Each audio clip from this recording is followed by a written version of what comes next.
Hi, Dr. Grandner. Welcome to Deep Into Sleep. Hello, thank you for having me. So I know you are expert in the sleep medicine field, and you treat a lot of disorders like insomnia, those kind of sleep disorders. So Yeah, I have a question for you. A lot of sure. people, when they hear insomnia, they will think, well, if I have insomnia, I cannot sleep very well. I definitely am losing my sleep, right? And that's severe. And I want to ask you, is that right? Is insomnia equal to losing sleep? That's a great question. So the way I'd like to answer that is to talk about the difference between insomnia and sleep deprivation.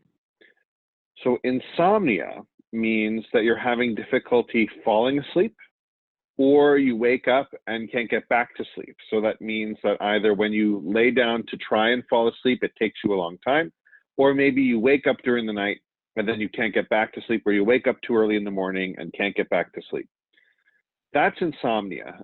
In addition to that, insomnia also means you have some problems during the day. So the problem sleeping causes you either like stress or difficulty focusing or difficulty staying awake or fatigue or anything. It has to cause a daytime problem. And it has to happen at least 3 nights a week. So if it happens 1 or 2 nights a week, I don't know that I would call that like a real insomnia. It might be like an insomnia problem, but not a real insomnia disorder. And if it's been going on for at least 3 months, we would actually give you a diagnosis of insomnia disorder. If it's been less than 3 months, we would call it like a short-term insomnia that will either resolve on its own or could turn into a long-term insomnia. Now that's insomnia. Insomnia is difficulty falling asleep or difficulty staying asleep. But notice one thing I didn't say in there is how much you sleep. There are some people with insomnia who get 4 or 5 hours of sleep. And in addition to the insomnia, they're also sleep deprived. There's a lot of people who have insomnia who actually get, 7 hours of sleep, but they still have insomnia. And so, or maybe even longer than 7 hours. Actually, after about 7, 8 hours, actually longer sleep actually correlates with more insomnia, strangely. So the amount of sleep you get and insomnia are two totally different things. It's like if you don't eat enough, you won't get enough nutrition. So you'll be nutritionally deprived. But if you eat a lot, but still don't have good nutrition, it's okay, you're eating enough, but it's still not good quality. And so insomnia is more about the quality of like the nutrition for food, and sleep deprivation is, are you eating enough to give yourself enough energy? So that's why there's two different dimensions. Some people with insomnia have insomnia and sleep deprivation. Some people are just sleep deprived. So a lot of people who are sleep deprived have no insomnia because they're super tired and sleepy because they're so sleep deprived. So they're starving for sleep. So whenever they get into bed, they fall asleep right away, and then their alarm goes off and they have to get up and start the day. And so they don't have insomnia, they just have sleep deprivation. Some people have both, and some people just have insomnia. I see. So sounds like insomnia and sleep deprivation, for some people, there's some kind of overlap, but for some Yep. people, they can either have this one or that one, not both. Yeah, so some have one and some have both. And a lot of people don't have either one. But people confuse them a lot because a lot of people with insomnia, they feel like their problem is that they're not getting enough sleep, not that the sleep is poor quality, when actually that might be the problem. So sleep quality feels different, and it's different than sleep quantity. Correct. Then how insomnia and sleep deprivation impact our health? I know that a lot of people really worry about that. They think if I sleep poorly, I have insomnia, then my health's gonna suffer. Yeah, that's a great question. So insomnia itself is a major risk factor for mental health problems. So probably the most common risk factor for insomnia is developing depression and anxiety disorders. But there's also a bunch of scientific evidence that shows insomnia itself can increase risk for things like high blood pressure, or getting sick more, or even diabetes, especially in men more than women. There seems to be some other health risks associated with insomnia too. Not only just mental health, but it seems to be the strongest risk factors with insomnia or with mental health. Sleep deprivation, on the other hand, has some risks with mental health, but the risks associated with sleep deprivation are a little more physical. Things like weight gain, obesity, high blood pressure, diabetes, inflammation, and getting sick more, and also things like ability to focus and brain function. So people with insomnia who aren't sleep deprived can feel foggy during the day, but they're actually they're often able to perform okay. But people who are sleep deprived, ironically, often feel like they're doing okay, but they're actually quite impaired. So, for example, we did a study looking at drowsy driving, showing that the amount of sleep you get predicts drowsy driving, not how well rested you think you are. And so when you have both, that might mean that you have both sets of risks. So you might have the risks of insomnia plus the risks of sleep deprivation. And so that might be especially troubling. Huh, that's very interesting. So sounds like objectively, subjectively, how we feel and what actually how we are sleeping. Sometimes there's a gap. Yeah, a lot of people feel like especially people who've been sleep deprived for a while, when you bring people into the laboratory, so there have been a number of great studies on this, but one of my favorite studies actually came out of Singapore, where what they did is a great sleep research program down there. One of the things they did is they took people and they sleep deprived them for a few nights, and they showed that their brain function got worse and worse and worse. They were less able to focus, pay attention. And then after, what they did is they gave them a couple nights of rest, like a weekend, and then their scores went back down to normal. But then what happened, as soon as they sleep deprived them again, instead of starting from normal again, they actually started from worse. So they didn't actually fully recover. And then when you also ask people how they're doing in these studies, you can see that after a few days, people think they're adjusting to less sleep. My body's just getting used to it. But it turns out you're actually scoring worse and worse and worse, even if you think you're recovering and leveling off. So it's really important to know that the more impaired you are, the less able to tell how impaired you are. Like the sleep deprivation not only causes you to have problems, but one of the problems is you can't tell that you're sleep deprived anymore because you're so used to it. Wow, that's very scary, right? Especially I nowadays, know. we all work so hard. I know a lot of people are so like tired, but very career driven, work until very late. Possibly it's very common problem nowadays. Yeah, well, and sleep deprivation and insomnia, I should mention, both there's a whole literature now emerging how both of these impact work. So people with insomnia who say they have difficulty sleeping, not only do they have less productivity, and they have higher healthcare costs, they call out sick more, they get injured on the job more, and they're more likely to go on disability. We also, in some of our data, we showed that people with insomnia, so everyone loses productivity from stress or coworker issues or family. We all lose productivity from a bunch of different sources.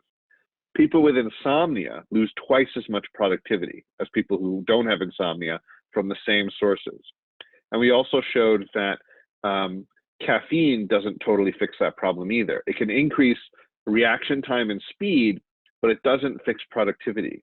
And we found the same thing with sleeping less.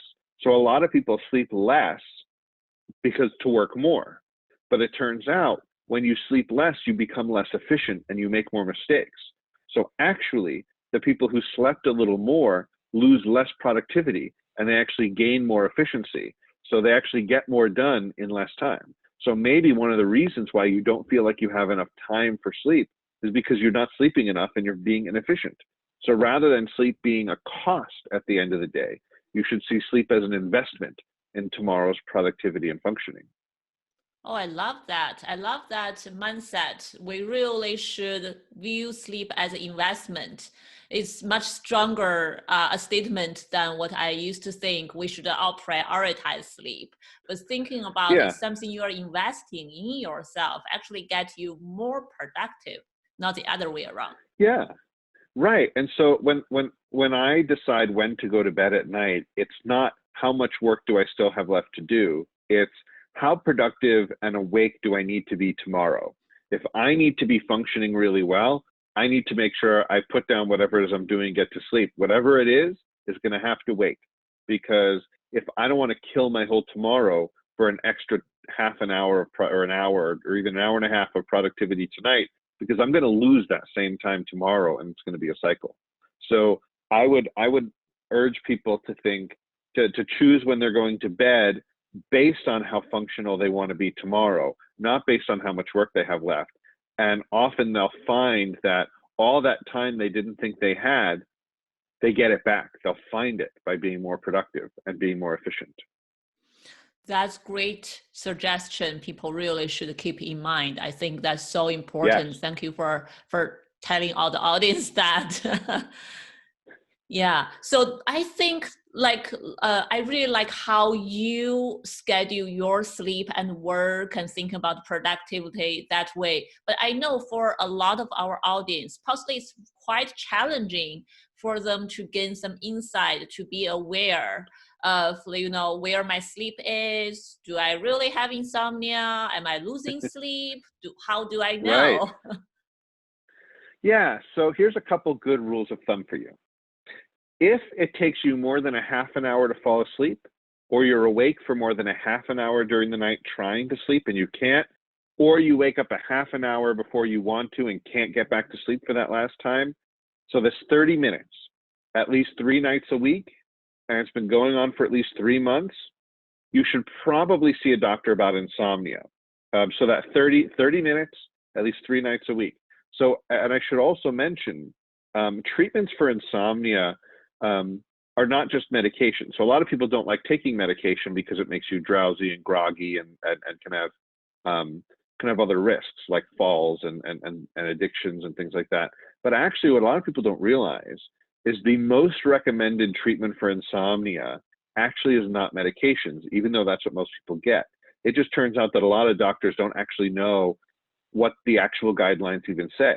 So actually the most effective treatment for insomnia is actually a behavioral therapy. It's a training protocol called CBTI. It stands for Cognitive Behavior Therapy for Insomnia. But essentially what it is it reteaches your brain to sleep. Because what a lot of people with insomnia have is no matter what the cause was, the insomnia takes on a life of its own. And where you have what's called a conditioned arousal, where your brain has a really hard time detaching. Or when you wake up during the night, it has a hard time getting back down to sleep. And what actually happens is you accidentally train your brain to do that by being awake in bed and all these things that happen. And so what CBTI does is it reprograms you to be able to fall asleep in bed without medications.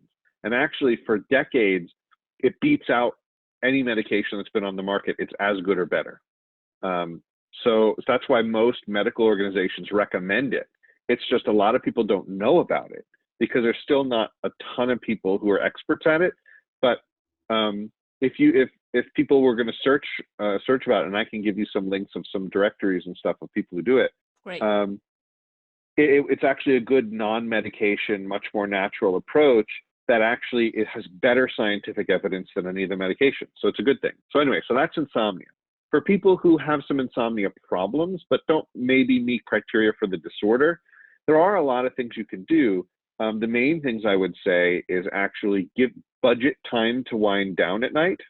Like I was saying, plan on when you're going to go to bed. So plan when you're going to put things down so that you don't get into bed and you haven't given yourself time to slow down, because you're going to take it anyway in bed. Number two, the most important thing to recommend is if you can't sleep, get up and get out of bed. It looks like one of the main things that turns a short-term insomnia into a long-term insomnia is that people stay in bed awake, tossing and turning. And that's what is one of the things that causes that programming of the brain to be awake in bed. So if you're in bed for 20, 30 minutes, you can't sleep, get up and take a break. Don't just sit there in agony. Get up, distract yourself for a little bit, do something else, then get back to bed. You want to minimize your time awake in bed so that the bed actually can trigger a sleep response, because the bed equals sleep. So if you do those things, that will help set you up for fixing minor sleep problems. So there's other things we can talk about later. So that's insomnia. For sleep deprivation, it's a little harder because remember, most people who are sleep deprived don't know it, Right. or they don't know how sleep deprived they are. So here's a few signs that you might be sleep deprived. Number one, if you fall asleep within like 5 minutes of your head hitting the pillow, if your head hits the pillow and you're out, that means you are probably too starved for sleep. And so it's like if I put a plate of food in front of you and you finish all that food in 30 seconds, you were too hungry, right? So you probably should have eaten a little bit ago. You're too starving. So if you're falling asleep too fast, that's a sign you might be sleep deprived. Probably the most obvious sign of sleep deprivation, though, is difficulty staying awake during the day. So if you have trouble keeping your eyes open for significant amounts of time during the day, if you're if every time you sit down and put on the TV you fall asleep, if you're even falling asleep at times when you should be staying awake, like at a meeting or something like that, that's a sign that you're starved for sleep and your body is trying to take it whenever it can. Either that means you're sleep deprived in that you're not getting enough, or it means there's something in the way it's keeping your sleep shallow, something like an untreated sleep disorder like sleep apnea or noise or some medical issue that keeps your sleep shallow at night. If you're having trouble staying awake during the day, that's not normal. It's okay to get a little sleepy in the afternoon, but you shouldn't have an issue keeping your eyes open on a regular basis. Other signs that you're sleep deprived would be actually in your decision making. If you have a hard time making healthy choices, that's actually a sign of sleep deprivation. So when people are sleep deprived, they start gravitating toward more unhealthy food because they're craving energy. They start gravitating toward, they start not being able to have the energy to like get physical activity or make other healthy choices because they're just sluggish, but they don't quite realize that that's what's going on. So those are some signs you might be sleep deprived. Also, if you're getting less than 6 hours on average at night, that's probably not enough. 6 to 7 is sort of a gray zone where some people are probably fine. For some people, that's not enough. As long as you're getting at least 7 hours, you're probably okay.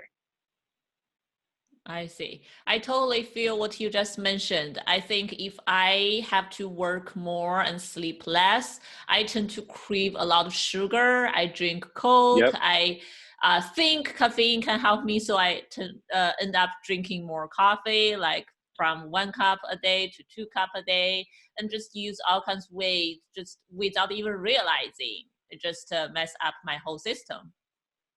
Yeah, coffee can be great. Caffeine can be very useful for maintaining alertness. And it peaks after about 30 minutes, but then it can have effects on alertness for 4 to 6 hours, which is why some people have trouble falling asleep with it.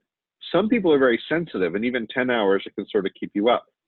But that could be a good thing if you're trying to sort of, counteract some of the fatigue. The problem with caffeine, though, is it'll increase focus and attention and decrease fatigue, but it won't necessarily improve thinking and strategic thinking and decision making. So just be aware of that and productivity. So we found that the caffeine didn't fix the productivity. You see this in athletes too. Athletes who have caffeine are stronger and faster, but if they're sleep deprived, they still make the same mistakes. So like, for example, there's a great study in tennis players where sleep deprived tennis players without caffeine, their serving accuracy decreased by like 50%. With caffeine, it was only 30%, but it's still 30% worse. So it helped a little bit, but it didn't help all the way, not even halfway. And that's what we see a lot with caffeine. It'll help keep you awake, and if that's what's important, great. It'll help reduce fatigue and ability to help you focus, but you don't make the best decisions and your performance isn't totally rescued. So it depends on what kind of job we do, what kind of things we have to do, how we're going to use our brain to think, to plan, to organize. Then we should really thinking about what to do, sleep more, use caffeine, or like Yep. how to arrange it. Great. Or even plan a nap, Mm. or even a short nap. A short nap actually can sometimes do even more than caffeine. I do hear the word power nap. And Yeah. even a short one can be powerful, huh? Yeah. So the way sleep works is we start out awake and then we drop down into deeper stages of sleep and then we come back up into light sleep. A power nap means you nap, but you wake up before you get into deep sleep. So usually this could be 20, 30 minutes, but that is enough to get some of the benefits of sleep. Actually, if you nap for too long and you wake up from that deeper sleep, you feel worse. So actually, sometimes the shorter naps are better. And to be totally honest, they work the best when you're not already sleep deprived. So if you're maybe a little tired, but not like chronically sleep deprived, a power nap can actually be a super effective strategy for improving focus, improving learning and memory, and having energy for the rest of the day and not feeling sleepy. If you're very sleep deprived, you might drop down into that deep sleep faster because you're hungry for it. And then sometimes you wake up and thinking that, oh, I shouldn't have napped because I feel worse. Because that means you actually might have been a little too sleep deprived for that nap. It's like if you're really starving, having a small snack sometimes makes you feel worse. Right. Yeah, that's But really if great. you're not starving, sometimes a small snack can help keep you going through the day. Definitely. I like the analogy between food and sleep. Yeah, awesome. So you mentioned a little bit what we should do. So just overall, I know you have to go Yeah. soon. So any last wisdoms about what our audience can do to help themselves after they have some awareness where their sleep is, what they can do to make them better? Yeah. So first thing I would challenge people to think of sleep this way. What if I told you I had an exercise routine, that this exercise routine could not only improve your physical performance, but your mental performance as well. It'll improve your mental health. It could improve your weight regulation and your diet. It can improve your relationships and interpersonal relations. And it'll improve your health overall. But more importantly, it'll help you feel better. It'll help you perform better. Would you do it? And what if I told you, you don't even have to do it every day, just do it when you can, and you can do it for free every night. And it doesn't take too much extra time. It takes 30 to 60 minutes, depending on how much time you have. Would you do it? And the thing is, with all the benefits that people get from it, people spend way more money on much fewer benefits. But the truth is, we have the ability to do this stuff. It's a natural performance enhancer. We just take it for granted. So the first thing I would say, I would challenge people to think of sleep not as an inconvenience, but as a performance enhancer at their disposal for free. That can also not only help manage their mental and physical functioning, but also can help regulate their immune system and weight and food cravings. The next thing I would say is actually maybe setting a good time in the morning will help, because if you get bright light and movement in the morning, it helps set your circadian rhythms for the whole day. It can also improve mood and improve energy levels through the whole day, so you don't feel as sleepy if you get some bright light, especially outdoor light, especially relatively early in the morning. It can help set your clock for the day. Then I mentioned before that you should plan time to wind down, budget for it. Make that part of your plan so that you're ready for sleep when it's time, so that when you get into bed, your body and your mind are ready and you can fall asleep easier. And then the final thing is, don't spend more than 20, 30 minutes in bed awake at any time. Just get up. Even if it's just for 5 minutes, most people might need 30 to 60 minutes up before they try again. And even if you sleep less tonight, what it's doing is it's protecting your sleep for the future. And the final thing I would say is, one thing we learned from sleep deprivation studies is that if you've slept pretty good for a week or two and you have 1 or 2 nights of bad sleep, it actually doesn't impair you very much. You have a good buffer. So banking sleep and getting a good buffer of sleep is a great way to protect you from the stress of sleep deprivation. I mean, this is what I tell the athletes too, is if you've got a competition and you can't sleep the night before, that's okay. Just get good sleep for the week before. And even if you feel a little more tired the next day, your performance will probably be fine. That's awesome. Thank you very much, Dr. Grandner. You're These very are welcome. awesome information. Thank you. Thank you so much. Thank you. This is great. All right. Take Glad care. to have you. Yeah. Bye. Okay. We'll talk soon. Yeah. Okay. Bye. Okay. Bye.